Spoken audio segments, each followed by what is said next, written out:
džungli. Ko je to plakao u sred džungle? Panter Bagira polako se približavao i gle čuda, ovo nije očekivao. Pokraj reke pronašao je bebu, ljudsko mladunče, potpuno samu.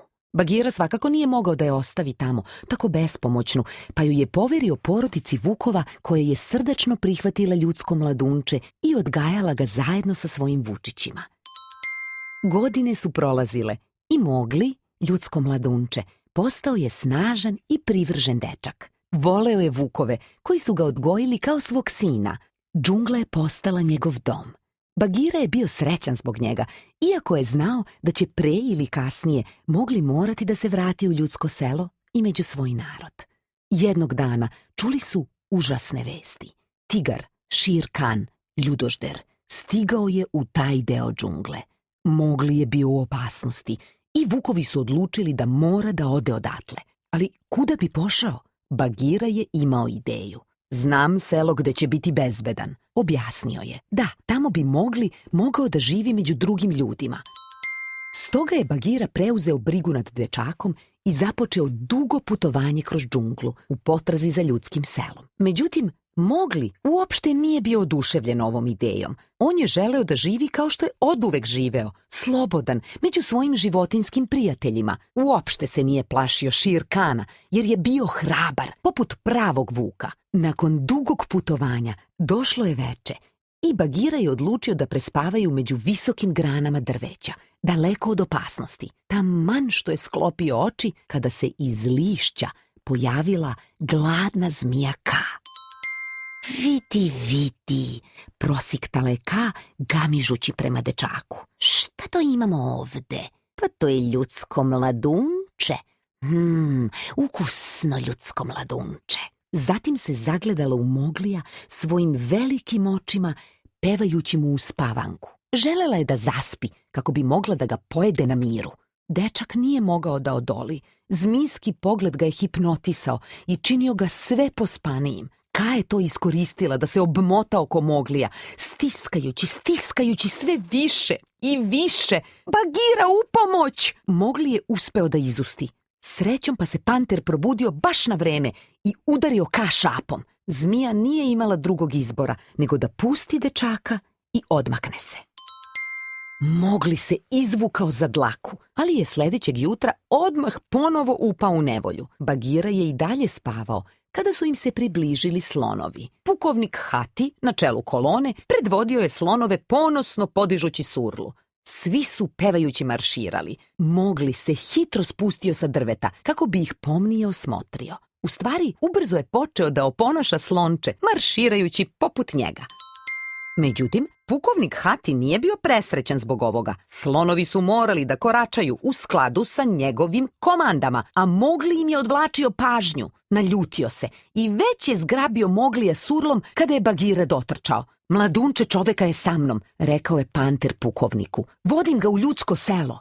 Hati je šmrkćući odmarširao sa svojim krdom. Istinu govoreći, Mogliju je dosadilo da sluša Bagiru. Samo je želeo da ostane u džungli. S druge strane, panteru je dosadilo da izvlači Moglija iz nevolja. Stoga je Bagira odlučio da ostavi dečaka samog. Međutim, bit će u blizini za slučaj da Mogli ponovo upadne u neprilike.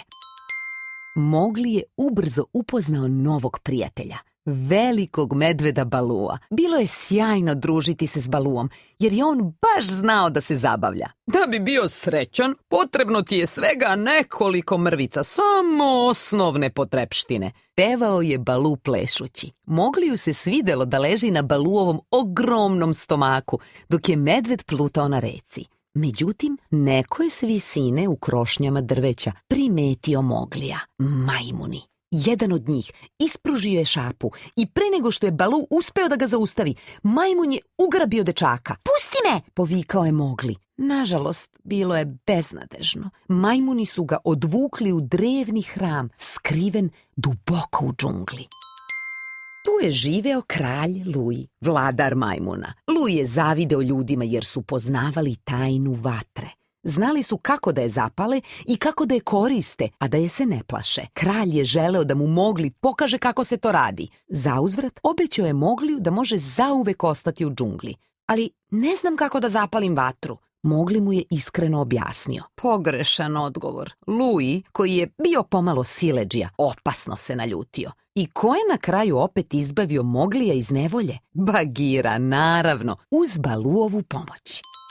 Te noći, dok je Mogli spavao, Panter je objasnio Baluu da je bilo neophodno odvesti dečaka u ljudsko selo. U suprotnom, pre ili kasnije, suočit će se sa Shere Khanom. Baloo je voleo Moglija i želeo je da zauvek bude uz njega. Međutim, shvatio je da će dečak samo u ljudskom selu zaista biti bezbedan. Stoga je sledećeg jutra pokušao da ubedi Moglija da je Panter u pravu. Mogli se međutim osetio izneverenim. Mislio je da će on i Baloo zauvek biti prijatelji, ali umesto toga, isti si kao stari Bagira, uzviknuo je. Razočaran, pobegao je u džunglu. Nije ni slutio da trči pravo u kandže Shere Khana. Kada se ljudsko mladunče susrelo sa tigrom, oluja samo što nije počela. Nebo se smračilo, grmljavina je tutnjala, džungla se tresla. Mogli se, ali zaista, odlučno suprotstavio tigru. Besan, Shere Khan je urlikao i nasrtao na njega. Dečak se spasao samo zato što su ga lešinari podigli u vazduh, dok je Baloo, koji je pritekao u pomoć, držao tigra za rep. Sada je njegov prijatelj medved bio u opasnosti. Mogli je ponovo bio hrabar. Munja je zapalila drvo i dečak je zgrabio granu u plamenu koju je vezao tigru za rep. Tako je, lep, čvrst čvor. Da, to je bio pravi potez. Shere Khan se jedino vatre istinski plašio. Tigar je, urličući od straha, pobegao u daljinu, vukući zapaljenu granu za sobom. Neće se skoro vratiti u taj deo džungle. Putovanje je ponovo moglo da započne. Mogli se nije predomislio. Želeo je da ostane u džungli sa svojim prijateljima. Kada su stigli blizu sela, dečak je začuo da neko peva. Radoznalo se popeo na granu, ne bi li bolje video. Ugledao je devojčicu kako pored reke puni krčak vodom. Mogli nikada nije video tako ljubko lice. Prišao je s osmehom, uzeo krčak i pošao sa devojčicom u selo. Hajde, nastavi, rekao je Bagira, posmatrajući ga izdaleka. I tako, na kraju, Mogli je shvatio da tu i pripada, među ljudima. A šta se desilo sa Bagirom i Baluom? Vratili su se u gustu džunglu, zadovoljniji nego ikad, zato što su znali da će njihov mali prijatelj izrasti u srećnog čoveka u svom novom domu.